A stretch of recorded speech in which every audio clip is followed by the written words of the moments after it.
인니 손절하고 폴란드와 협력합시다. 국기만 뒤집으면 되겠네.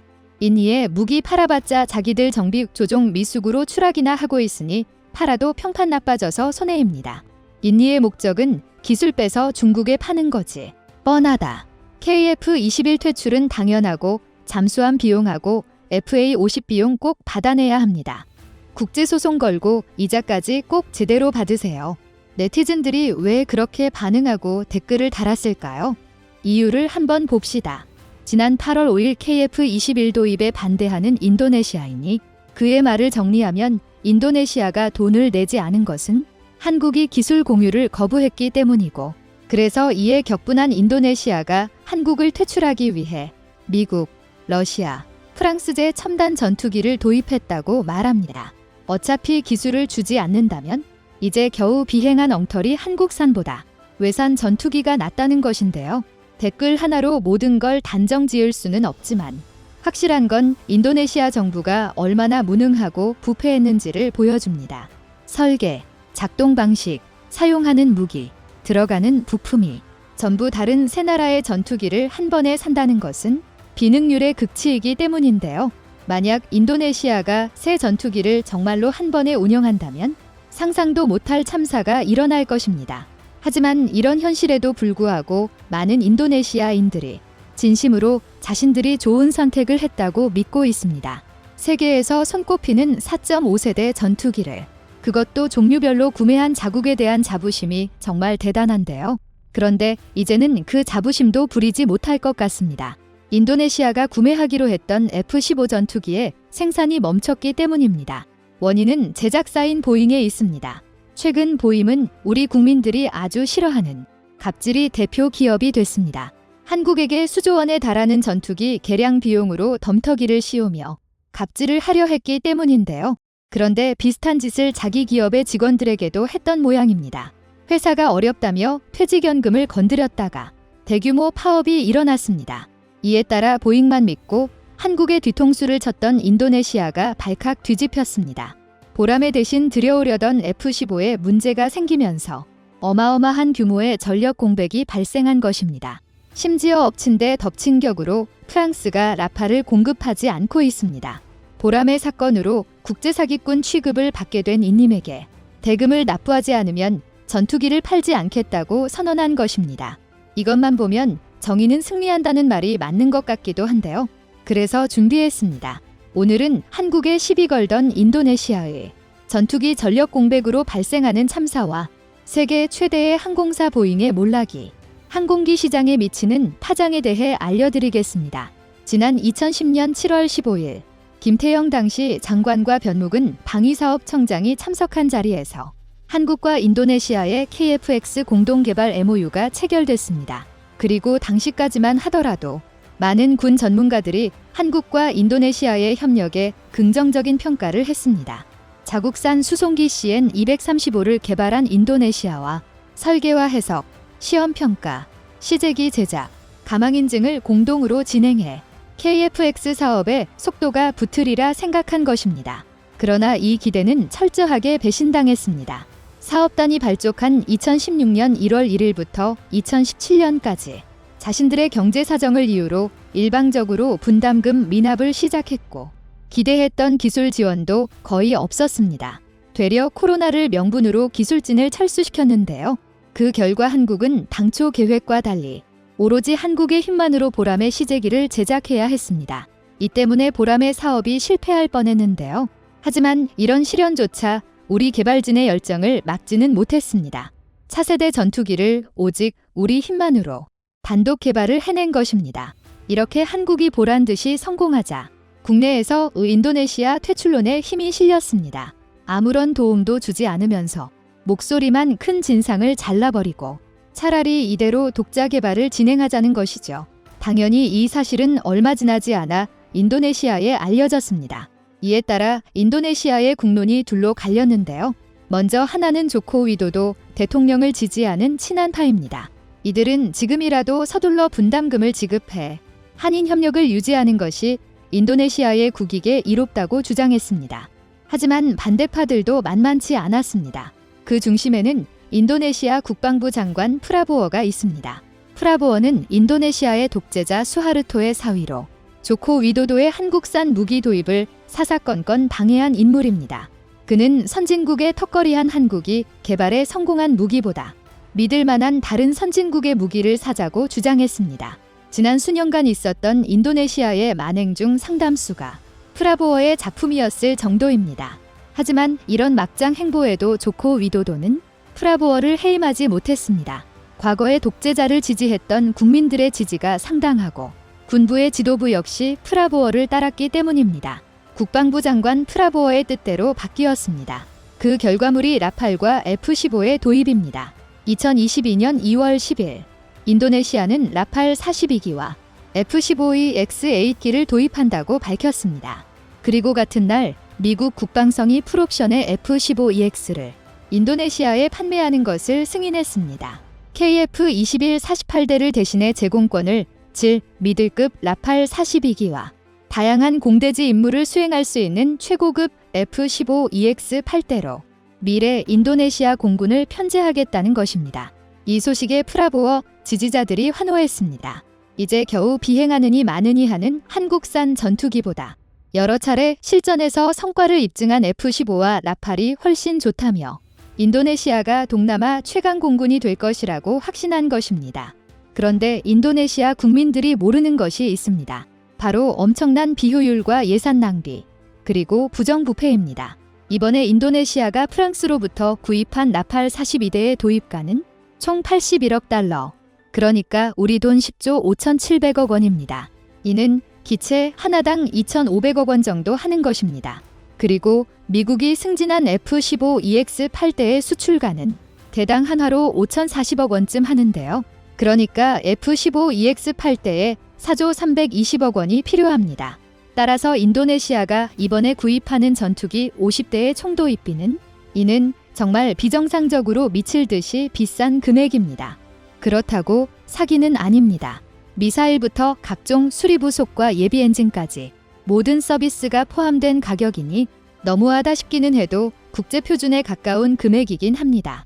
하지만 그래도 비싼 것은 사실입니다.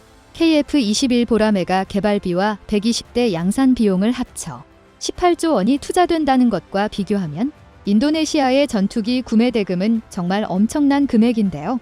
그런데 개발비를 빼고 양산 단가를 기준으로 하면 격차가 더 심합니다. 현재 보라매의 대당 예상 단가는 750억 원입니다. 미사일이나 각종 부품을 예비로 붙여도 대당 수출 단가가 1,000억 원 안팎 낼 가능성이 높은데요. 이렇게 보면 라팔은 보라매보다 2.5배 비싸고 F-15는 무려 5배가 비쌉니다. 그렇다고 가격만큼 성능 차이가 나는 것도 아닙니다. 보라매 블록 1을 기준으로 할 때 스텔스성과 탑재할 수 있는 무장의 종류와 임무 영역에서 보라매가 라팔과 F-15를 압도합니다. 그러니까 보라매가 훨씬 싸고 훨씬 성능이 좋은 것입니다. 게다가 인도네시아와 한국은 인도네시아가 공동 개발비를 대는 조건으로 KF-21 48대를 원가에 사기로 약속했었습니다. 따라서 인도네시아는 약 4조 원 정도면 KF-21 블록 148대를 확보할 수 있었습니다. 한마디로 인도네시아는 무려 3배나 되는 웃돈을 주고도 시간이 지나면 지날수록 보라매와 성능 격차가 심해질 전투기를 도입한 것입니다. 이에 대해 전문가들은 독재 시절부터 부패했던 인리 군부가 프라보어와 결탁해 초대형 비리를 저지르고 있다고 말합니다. 수입 대금의 1%만 받아도 수천억 원에 달하는 거대 사업이다 보니 그럴싸한 명분을 붙이기 좋기 때문에 가격이 비싼 F-15와 라팔을 골랐다는 것입니다. 그런데 인도네시아의 문제는 이게 다가 아닙니다. 전투기의 유지관리도 안 됩니다. 현재 인도네시아는 프랑스산 전투기를 운용하지 않습니다. 러시아제 수-27과 수-30, 미제 F-5와 F-16이 군의 주력인데요. 그런데 라팔과 F-15는 사용하는 부품이 표준 단위부터 다 다릅니다. 미국은 인치, 프랑스는 미터를 쓰는데요. 그래서 부품 호환도 안 되고 조종법도 다릅니다. 당연히 훈련기도 다른 것을 써야 하는데요. 군사학을 조금만 안다면 군의 무기를 여러 국가의 장비로 써야 한다는 건 정말 심각한 문제로 인식하기 마련입니다. 이를 잘 보여주는 사례가 폴란드입니다. 지난 2010년대 폴란드는 한국의 T-50 대신 이탈리아제 M346을 자국의 훈련기로 채택했습니다. M346이 저렴한 것도 있었지만 MiG-29와 수-21을 주력으로 쓰던 폴란드 공군 입장에서 러시아 훈련기 약 130을 원본으로 한 M346이 더 좋다고 생각한 것입니다. 하지만 폴란드 공군의 전투기가 전부 미제로 교체되자 폴란드는 곧바로 M346을 버리고 FA-50-48대 구입을 결정했습니다. 중견국인 폴란드마저도 여러 체계를 섞어 쓸 수 없다는 것을 알고 있었기 때문입니다. 그리고 FX 사업에서 한국이 유로파이터나 라팔이 아니라 F-15K를 선택한 건 역시 같은 이유입니다. 그런데 인도네시아는 프랑스와 미제 전투기를 동시에 도입했습니다. 심지어 러시아제, 브라질제 전투기도 운용 중인데요. F-15에 소련제 볼트를 끼울지도 모르는 일입니다. 간단히 말해 종류별로 부품을 사야 해서 돈은 돈대로 무진장 나가는데 관리가 어려워 가동률은 낮아지고 사고 위험은 폭증하게 된 것입니다. 이 정도면 국가 전력은 곤두박질 칠 수밖에 없습니다. 군사 무기를 모르는 일각에서 나라마다 뛰어난 무기를 도입하면 좋겠다고 생각하겠지만 그것은 말 그대로 생각이지 현실적인 방법이 아닙니다. 실제로 군에서 구입하는 무기 중 3, 7로 무기 구매 비용을 산출하는데요. 3이 무기의 처음 도입 비용이고 7이 향후 발생할 수리 및 관리 비용입니다. 이런 것을 알고 있다면 지금 인도네시아의 이러한 짬뽕식 무기 편제는 그야말로 국가적 자살이 아닐까 싶은데요. 그런데 아직 놀랄 일은 하나 더 남았습니다. 바로 보잉의 붕괴입니다. 현재 보잉은 최악의 경영난을 겪고 있습니다. 자신들이 팔아치운 B737 결함으로 인한 대규모 인수 거부, 코로나로 인한 민항기 계약 중단으로 막대한 타격을 입었기 때문인데요. 그러자 양아치 기업답게 해서는 안 될 짓을 했습니다. 직원들의 퇴직연금에서 기업의 기여금을 8,000달러, 그러니까 우리 돈 1천만 원으로 대신하려 한 것입니다. 이에 보입사 직원들이 격분했습니다. 보잉이 건든 연금은 401K라는 이름으로 기업과 직원이 함께 퇴직금을 내는 대신 펀드로 운영해 수익을 크게 낼 수 있는 상품이라 국민연금이 없는 미국인들에게 사실상 유일한 노후 수단이었기 때문입니다. 그래서 보잉 직원들이 대규모 파업에 들어갔는데요. 전부 군용기 공장입니다. 이곳은 F-15, F-18, T-7을 생산하는 곳인데요. 이에 따라 인도네시아가 산다던 F-15의 도입이 크게 지연됐습니다. 즉 돈을 줘도 구매가 어려운 상황이 된 것이죠. 게다가 프랑스 역시 인님에게 차가운 태도를 보이고 있습니다. 틈만 나면 돈을 못 내겠다던 인도네시아의 모습을 보고 선금을 내지 않으면 전투기를 인계할 수 없다고 선언한 것입니다. KF-21 보라매를 대신해 선택한 모든 전투기의 도입이 중단된 것이나 다름없습니다. 이 때문에 인도네시아 내부에서 수-35를 사자는 이야기가 다시 등장했는데요. 하지만 러시아 공군이 우크라이나에서 큰 손실을 보아 기존에 생산된 수-35가 전부 러시아 공군에 가고 있고 그마저도 서방의 수입 제재로 생산량이 시원찮아 인님에게 팔 물량이 없습니다.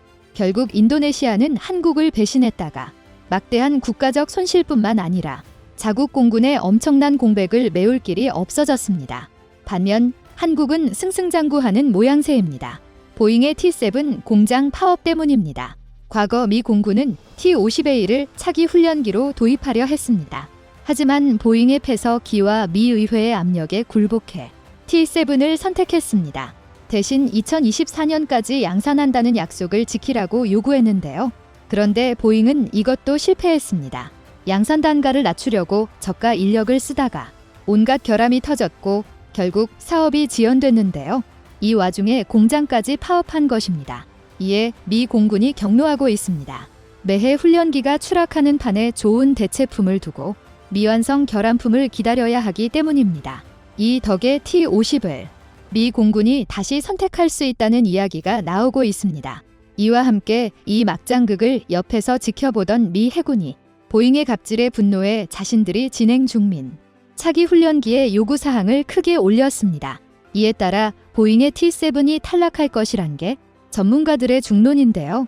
저가형 T-7으로는 만족할 수 없는 기능을 넣어 미 해군도 T-7을 받지 않으려는 것입니다.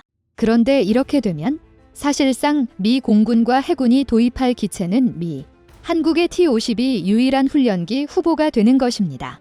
같은 사건으로 인도네시아는 불행해지고 한국은 경사가 난 것인데요. 여러 고난에도 불구하고 꾸준히 기술 발전에 매진한 우리 연구진의 노력이 이제야 빛을 발하게 된 것입니다. 다음은 관객들의 댓글입니다. 진짜 이런 거 보면 한국인들은 정말 어려운 순간에도 결국 합리적 이유로 옳은 선택을 하고 뚝심 있게 발전시켜온 거 같음. 진짜 한 나라가 장기간 발전해 가려면 편법이 아니라 옳고 그름을 놓고 선택을 해야 됨. 옳은 결정을 하는 것이 가장 좋은 길임. 인도네시아의 오만 방자함과 배은망덕한 행태는 반드시 응징하고 다시는 거래 말아야 하고 사과와 일시 지급하지 않는 한 전투기 판매는 없는 걸로 해야죠. 대한민국은 강자에 강하고 약자에 약하지만 배은망덕한 것들에겐 용서가 없습니다. 우리의 전투기 개발팀의 수고에 감사합니다. 이 애국자들 덕분에 이 나라가 존재합니다. 세계에서 제일 가는 전투기 개발을 기원합니다. 국제신용을 우습게 알고 배신한 인리로 인해 독자 개발을 포기하지 않고 고생한 KAI 관계자를 비롯한 하청업체 직원분들의 노고에 깊은 감사드립니다. 좋으셨다면 구독과 좋아요 부탁드립니다.